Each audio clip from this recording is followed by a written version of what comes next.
Hola Jessica, buenas tardes, ¿cómo estás? Hola, profe, buenas tardes.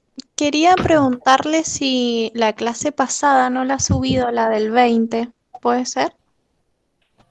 Que no La del estuve. 20. La anoto, día Claro, 20, que sería el viernes 20, que no el pude viernes. estar. Dame un segundo. Gracias, profe.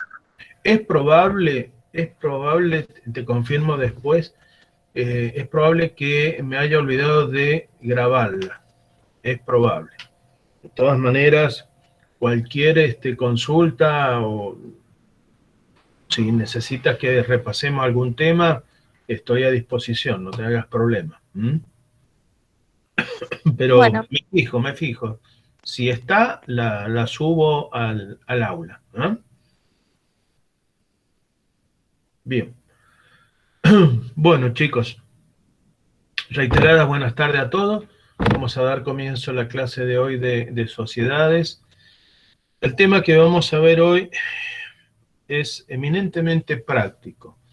Lo que les quiero transmitir hoy es cómo sería la, la tarea profesional de constituir una sociedad, concretamente una SRL. ¿Mm? Les voy a transmitir mis experiencias y no por ser autorreferencial, sino porque la tarea hablo de lo que sé, porque lo hago. Vamos a ver las normas legales, vamos a ver dónde se hacen los trámites, vamos a ver la documentación que hace falta y vamos a ver cómo asesoramos al cliente. ¿Mm? Yo los voy a poner en ese escenario. Entonces, el tema empieza eh, con una necesidad manifestada por el cliente un día, una tarde, una mañana. Ustedes van a estar en su estudio, van a recibir una llamada de un cliente. Eh, Pueden o no conocerlo al cliente y el cliente se va a presentar y le va a decir, contadora, contador, te sabe, necesito que me asesore porque estoy pensando en constituir una sociedad. Bueno, ustedes se van a presentar, si no lo conocen al cliente, le van a pedir alguna, se van a presentar a ustedes y le van a decir, bueno, coménteme este, cómo llegó hasta mí, simplemente como para romper el hielo, iniciar un diálogo. Puede ser por referencia, puede ser porque alguien les habló de ustedes, o hasta incluso algún colega. A veces los mismos colegas nos recomendamos a clientes en ciertas áreas específicas. Si yo veo que un cliente mío tiene un determinado problema o una determinada necesidad de asesoramiento en un área que no es la que yo suelo manejar, se lo recomiendo y derivo la consulta a otro colega. El trámite se lo derivo a otro colega, entonces, para que lo atienda en ese trámite específico. Entonces, no se extrañen que otro colega de ustedes les derive un cliente para constituir una sociedad. Entonces, a partir de allí, ustedes le van a decir, bueno, mire, necesito que nos reunamos para charlar, para poderlo asesorar, para ver cómo encaminamos el asesoramiento. Entonces, ustedes lo citan en el estudio, en su oficina, o quedan de acuerdo en algún sitio de encontrarse, y va a ser el primer contacto que tengan entonces con el cliente. En esa reunión, en esa entrevista que van a tener con el cliente, tienen que ir dispuestos primero a escuchar, porque el cliente viene con una necesidad, por supuesto.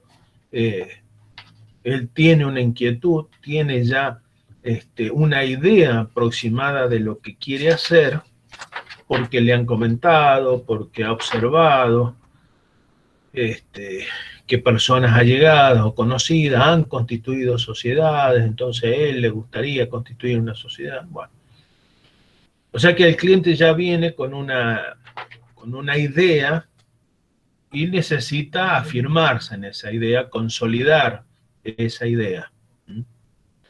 Entonces, ustedes lo van a escuchar, a qué se dedica, y le van a preguntar, fundamentalmente le van a preguntar, ¿por qué quiere constituir la sociedad? ¿Por qué y para qué? Es muy natural y es muy común que el cliente quiera constituir una sociedad en el ámbito familiar, o sea, o con un hermano, o con hermanos, o con el cónyuge, o con los hijos. Depende de la edad del cliente también, ¿no es cierto? Hay clientes de 30 años y clientes de mayores de 60 años. Todo depende. Entonces, por eso es importante en la entrevista con el cliente saber a qué se dedica, por qué quiere constituir una sociedad, para qué, qué actividad piensa desarrollar, por qué necesitamos luego definir un objeto social. Y escucharlo al cliente, fundamentalmente escucharlo al cliente. Dejarlo que el cliente se exprese. ¿Por qué necesitamos conocerlo?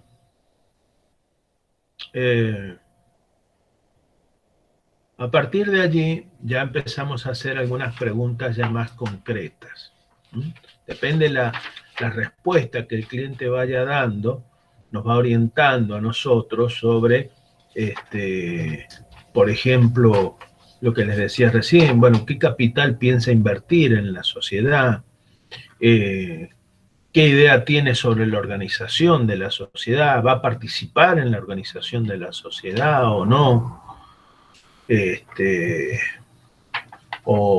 Y un aspecto fundamental es qué tipo de responsabilidad quiere asumir respecto de la sociedad. Es probable también que el cliente tenga pocos conocimientos de lo que es gestionar una sociedad. Muchos clientes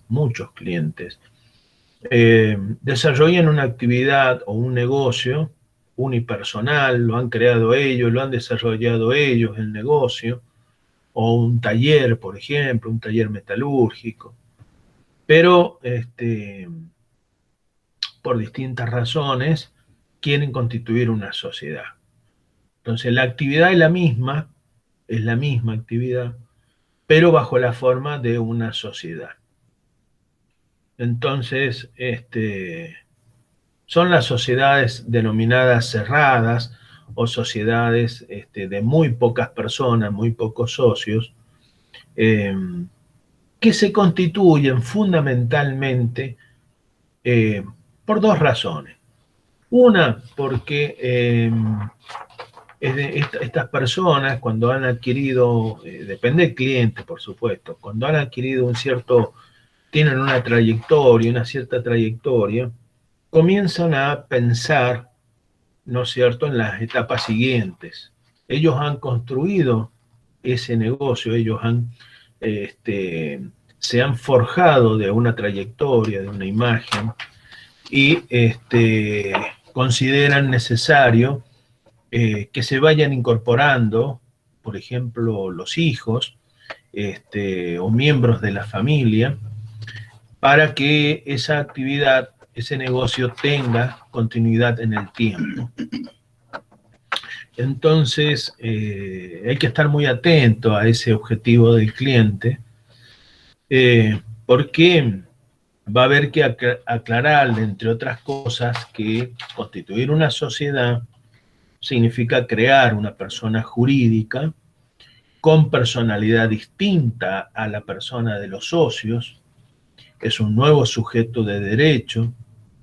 ¿Qué significa esto? Que va a tener capacidad para adquirir derechos y para contraer obligaciones. La ley le adjudica personalidad jurídica a esa sociedad. ¿Y cuál va a ser su rol en la sociedad? Entonces usted dice, no, mire, yo voy a seguir haciendo lo mismo, yo gestiono el negocio, todo, pero quiero facturar a nombre de la sociedad. Porque las empresas a las cuales yo les trabajo no quieren trabajar con monotributistas. Y esto que les cuento es real, real. Yo en 2 oportunidades en los últimos tiempos he tenido este planteo. Y es cierto, las empresas grandes, ya sea, les doy un ejemplo, YPF, en un caso de distribución, un tema de transporte, fue con el Jumbo también, gente que le trabajaba, eran transportistas, dueños de camioncitos que le hacían el reparto del transporte no al BEA, a Angulo, al señor Angulo. Imagínense la cantidad de... Angulo fue el fundador de BEA, uno de los fundadores de BEA, Angulo Hermanos. Imagínense, históricamente le trabajaban, había una relación con la empresa, pero bueno, Angulo se transformó en BEA y BEA, si bien sigue teniendo la marca comercial BEA, pertenece a un grupo económico, ¿no es cierto? Entonces, estas grandes empresas no les agrada, por política empresaria, trabajar con monotributistas. Entonces prefieren trabajar con personas jurídicas, porque las relaciones jurídicas son llevadas en otro terreno, ¿no? Quieren eliminar o quieren limitar lo máximo posible cualquier vestigio de relación laboral con respecto a en este caso, a los proveedores de bienes o de servicios. Entonces, esa fue una de las razones por las cuales este cliente necesitaba constituirse en sociedad. Así que no se extrañen que esa sea una razón. Entonces, vamos a tener que indagar, nuevamente les digo, bueno, ¿qué rol va a querer desempeñar el cliente en esa sociedad? A lo mejor dice, no, mire, lo mío siempre fue el taller metalúrgico, pero quiero incorporar a mis hijos que me ayude en la parte administrativa. Bueno, entonces la definición va a ser importante porque alguien se tiene que hacer cargo de la administración y representación de la sociedad. Recuerden que yo siempre les dije que una sociedad es una persona jurídica que necesita de personas humanas. Las personas humanas son las que van a ocupar los cargos en la administración y representación, en el órgano de administración y representación. Los socios van a ser quienes compongan el órgano de la voluntad, en las asambleas, en las reuniones de socios, y en algún tipo de sociedad, en las SRL, por ejemplo, es optativo el órgano de control. Entonces, todo eso se va charlando, se va averiguando en la relación con el cliente. Bueno, ¿qué más que le den? Simplemente para darles una idea, calculen reservarse unas 2 horas más o menos de su agenda, de la agenda de ustedes, calculen reservarse unas 2 horas, 1 hora y media, depende del grado de conocimiento que tengan del cliente. Por ahí es el mismo cliente del estudio de muchos años que un día viene y les dice, mire, quiero constituir una sociedad. Ustedes en realidad ya lo conocen, el cliente, entonces simplemente tienen que afinar algunos detalles, precisar algunos detalles. Pero vayan calculando no menos de 1 hora y media, 2 horas para charlar con el cliente. Incluso,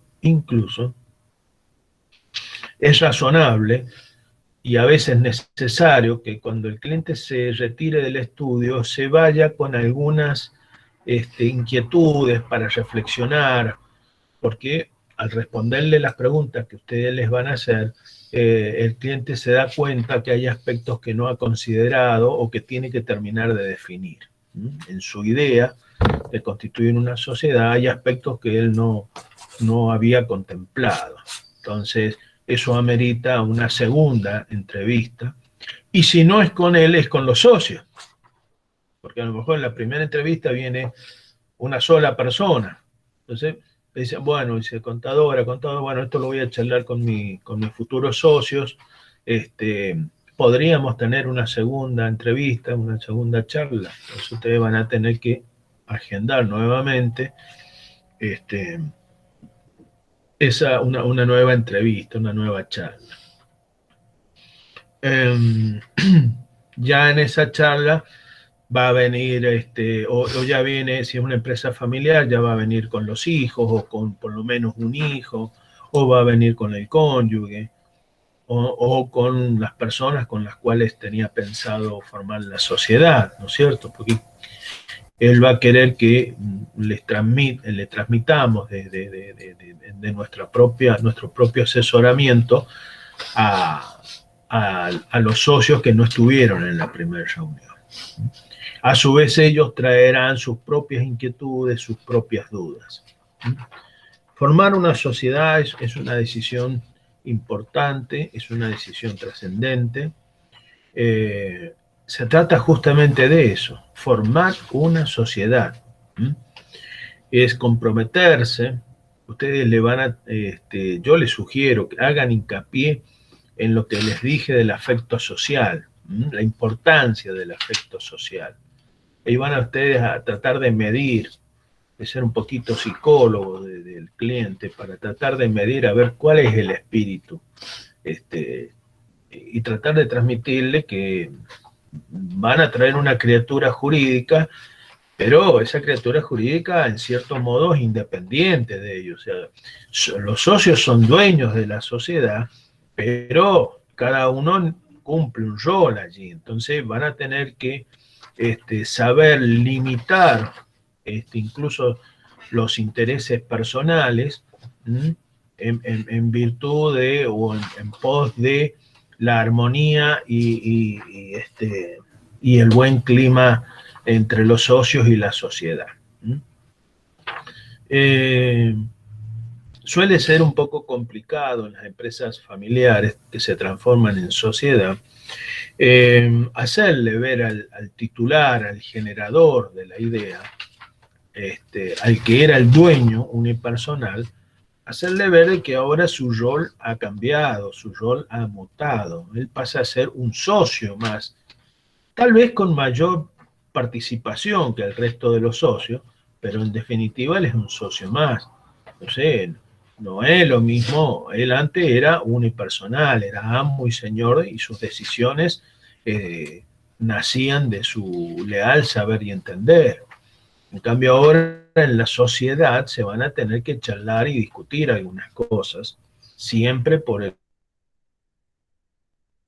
lo que hay que crear conciencia de que debe existir un sentimiento que se llama el afecto social, ¿no? Entonces, el afecto social consiste en dejar de lado muchas veces ese interés personal, ese deseo de prevalecer, o ese deseo, ese decir acá se hace lo que yo digo, para consensuar con el resto de los socios las decisiones que se adopten. Esto va a ser muy importante. Bueno,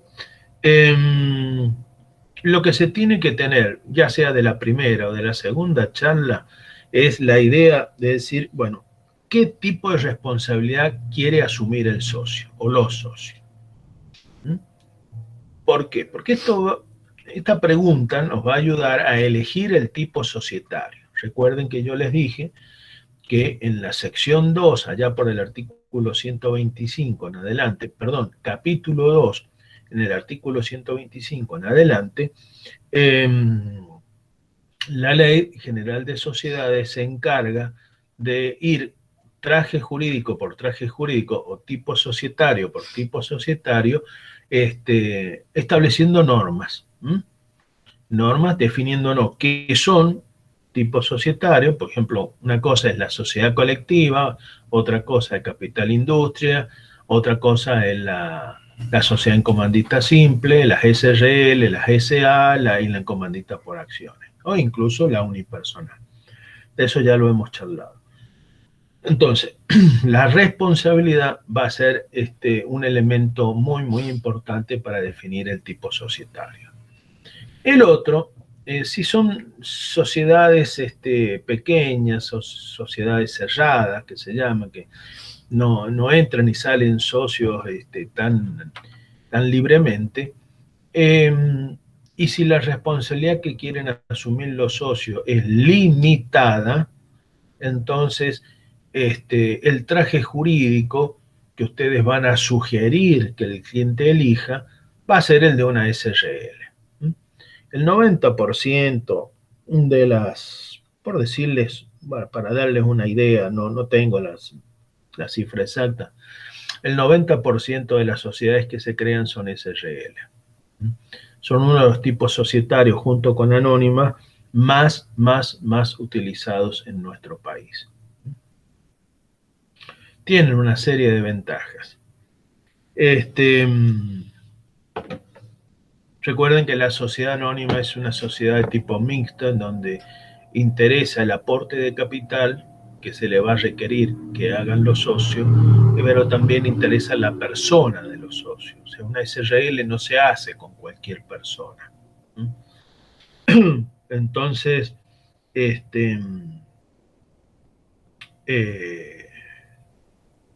esto va a ayudar a definir el traje jurídico. Nosotros le vamos a proponer, o ustedes le van a proponer, en función de la responsabilidad, le decir, mira, hay dos tipos de sociedades que responden a una responsabilidad limitada, para que usted, sus bienes personales, queden ajenos, queden a salvo de las responsabilidad por las deudas contraídas por la sociedad. Y estos trajes jurídicos son la anónima, la sociedad anónima o la SRL.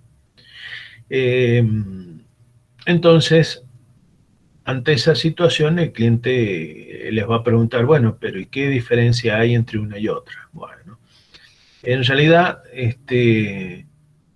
fíjense ustedes que la misma Ley General de Sociedades, al tipo societario que más artículos le dedica es justamente a las sociedades anónimas. Porque la sociedad anónima es un traje para un chiquito y es un traje para una sociedad de miles de socios, o accionistas en este caso. Entonces es el tipo societario más regulado por la ley de sociedades.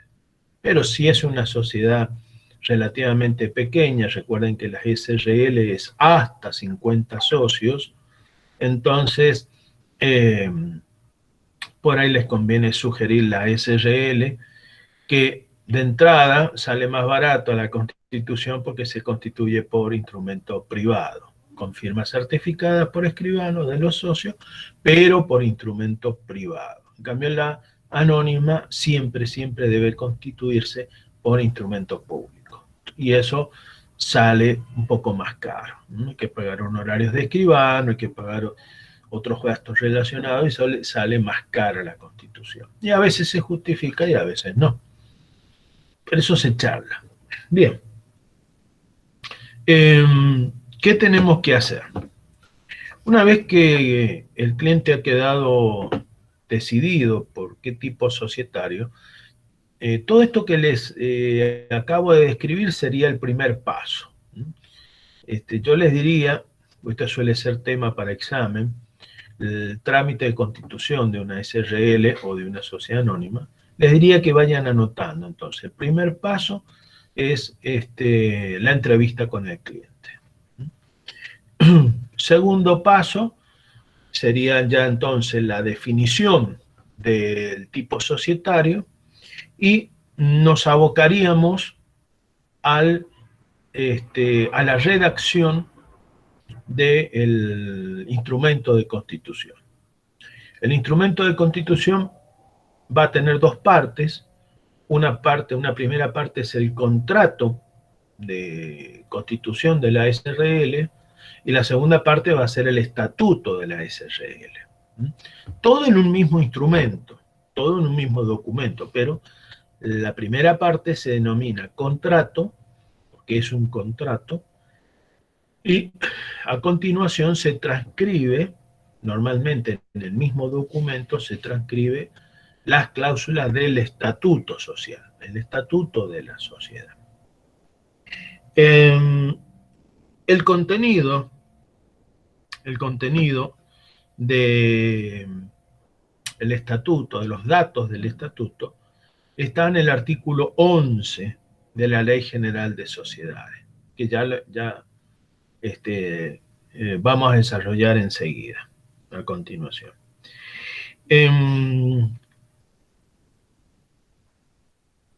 Uno de los elementos que necesitamos para poder redactar ese primer borrador del acto constitutivo es decirle al cliente, bueno, señor, señora, ¿qué nombre le vamos a poner a la criatura?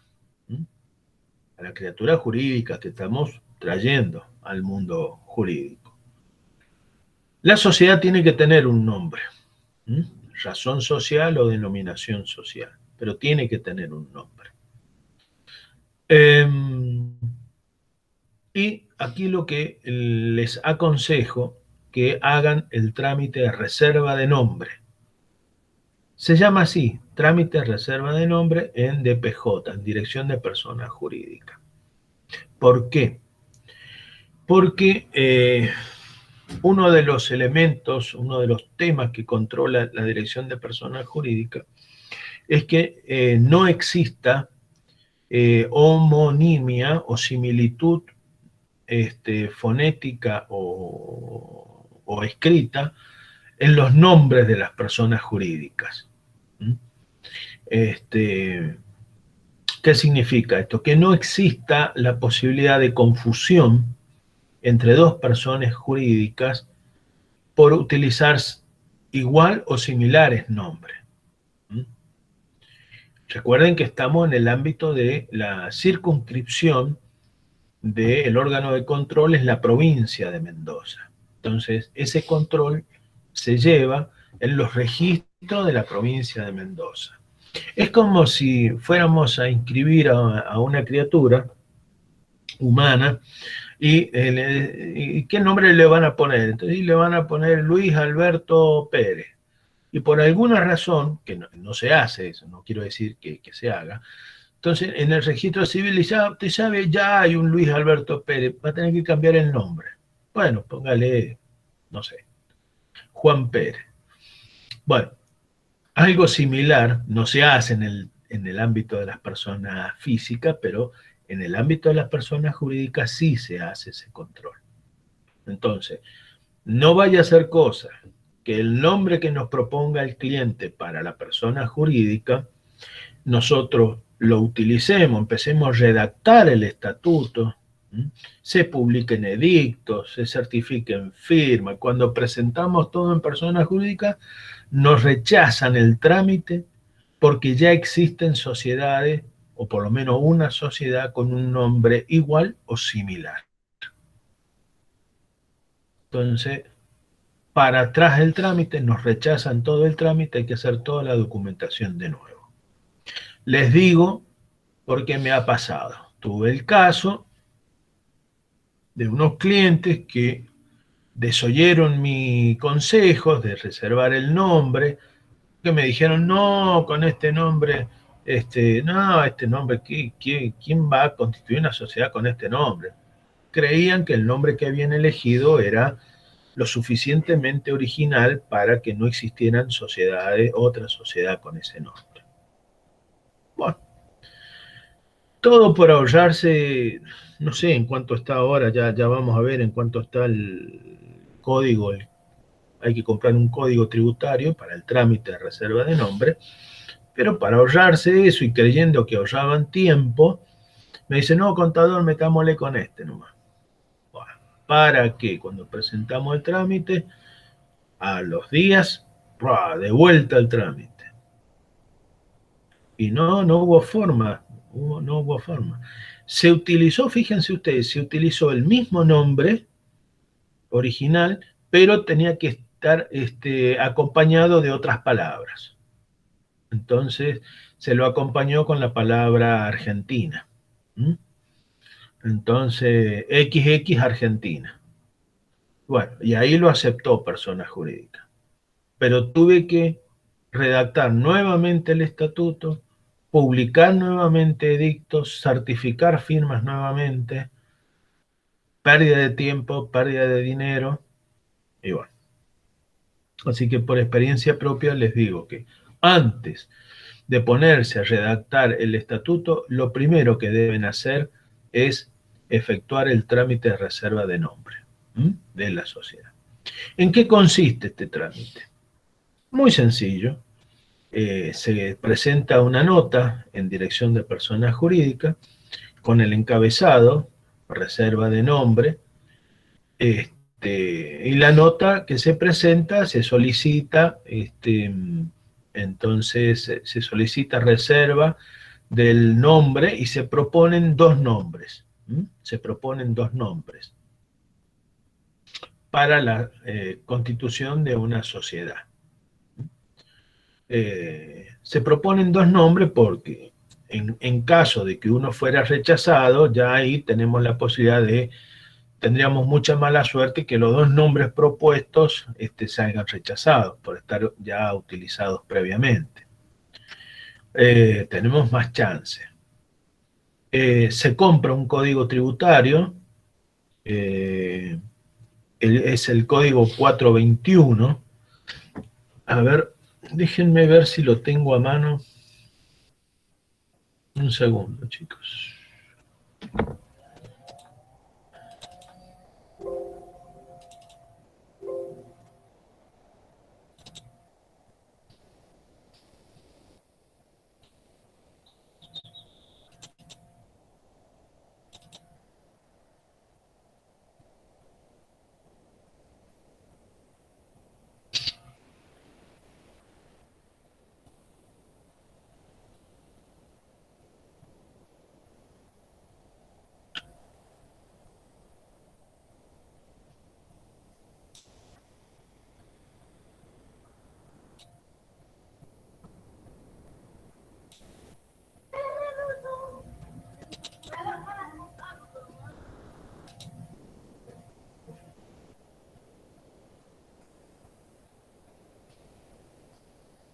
¿Se ve allí, chicos?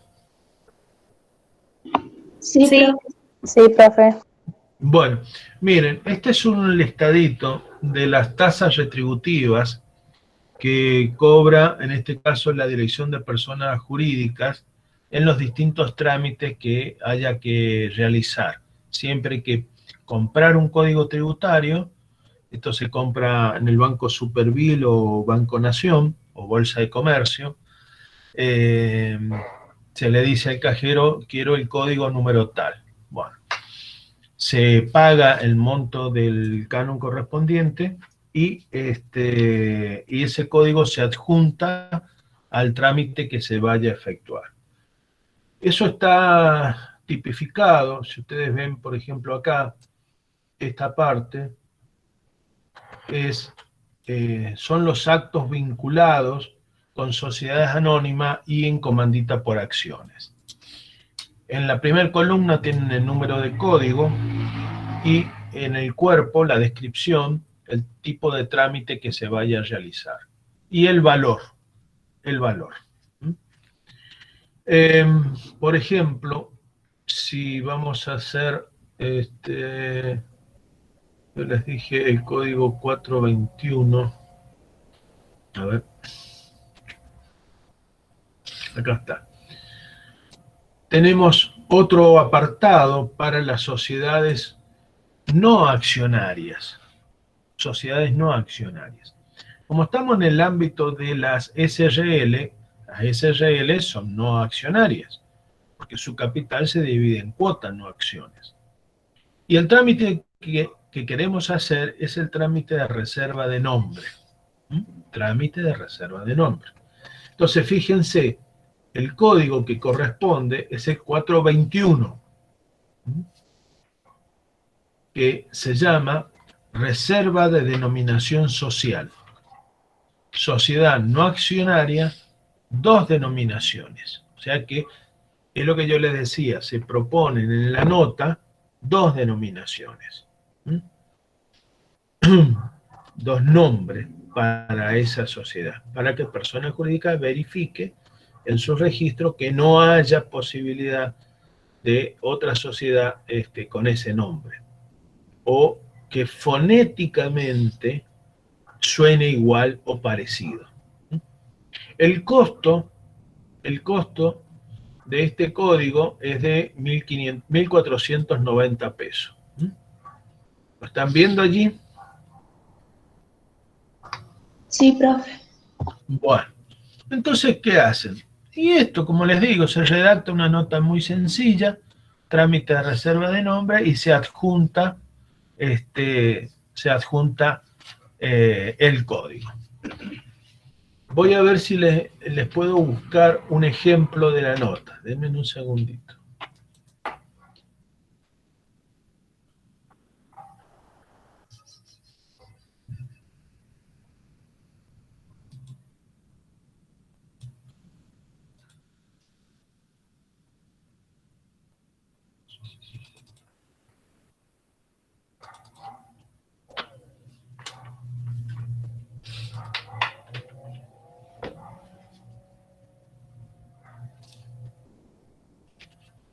Denme un segundo que les busco.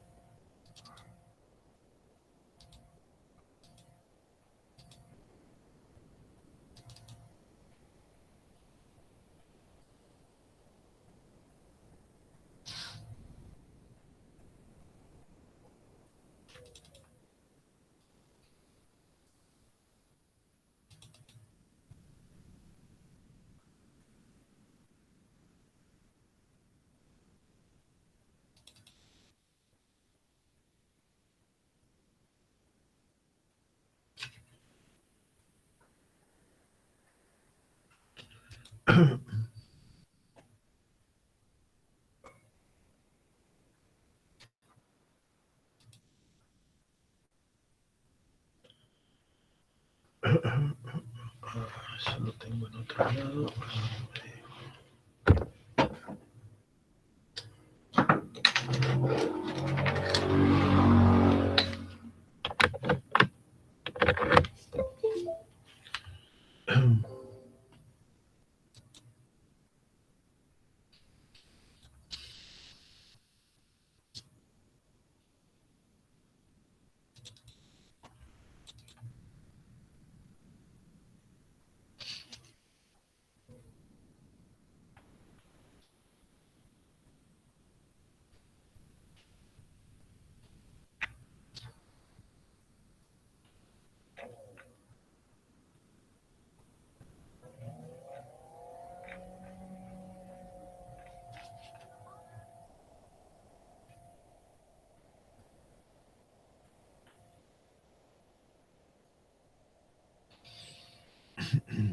Ahí está, ahí lo encontré.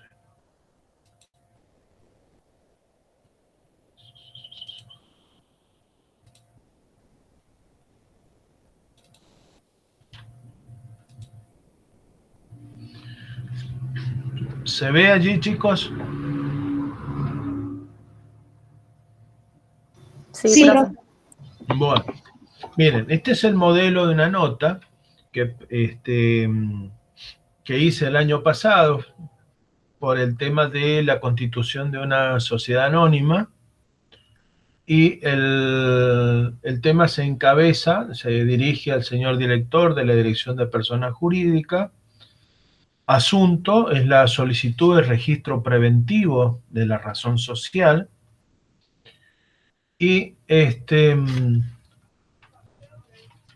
bueno, me presento y le solicito que se reserven, en virtud del artículo 5 de la Resolución General 1101 de PJ, el registro preventivo de la siguiente denominación. A. le pongo Comercial y Transporte Jesús Nazareno, Sociedad Anónima, o B, segunda opción, Ferretería y Logística Nazareno, Sociedad Anónima, en ese orden. La que será utilizada, de no mediar observaciones, para designar a la sociedad anónima en vías de constitución. Indico el nombre de los socios, de los futuros constituyentes, y acá adjunto el comprobante que yo les decía, el código 421 por la reserva de nombre. En ese momento hubo que pagar 950 pesos, salía más barato.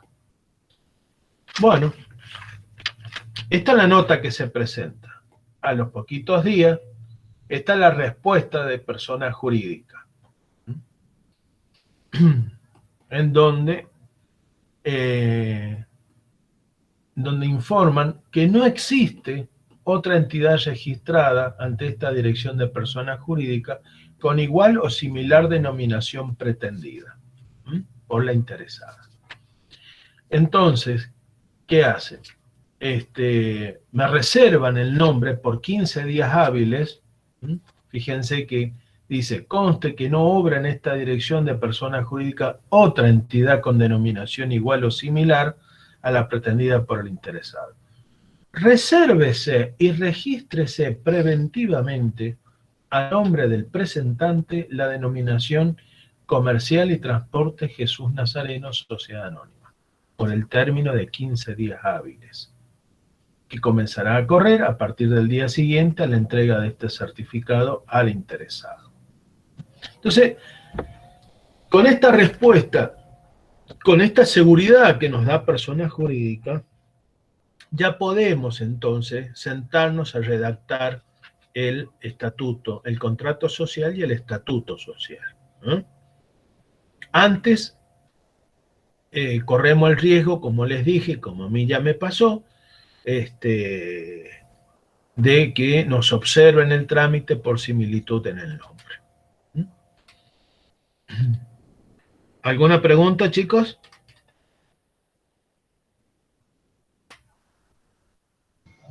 No, profe, por ahora no. Bueno, como consejo, el día que tengan que ocuparse de este tema, como consejo traten de no utilizar las palabras estancia, qué sé yo, estancia La Callera SRL, estancia, como se les ocurra, porque hay miles de razones sociales con la palabra que empiezan con la palabra estancia. Tampoco que hagan referencia a los cerros. Cerro Negro SRL, Cerro Blanco Sociedad Anónima, Cerros Colorados Sociedad... No utilicen cerro, no utilicen nombres de río, no utilicen estancia,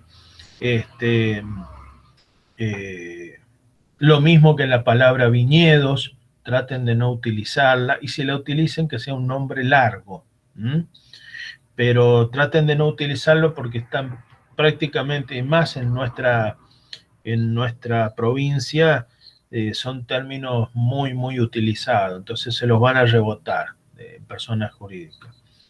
A mí en una oportunidad, cuando quise hacer reserva de nombre, era empezaba con la palabra estancia. No me acuerdo, estancia no sé cuánto, y sí, y me lo rebotaron.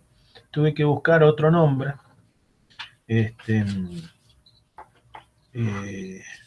Así es que tengan mucho cuidado con esto. Entonces mi consejo es, primero que nada, hagan el trámite de reserva de nombre. Luego sí, siéntense a redactar el contrato y el estatuto social.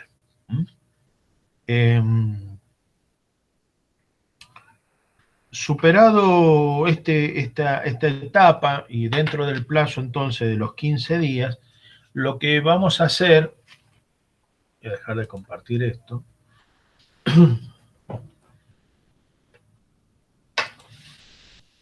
lo que vamos a hacer es sentarnos a redactar, como les decía, el estatuto social. Hay modelos, ustedes pueden acceder tranquilamente,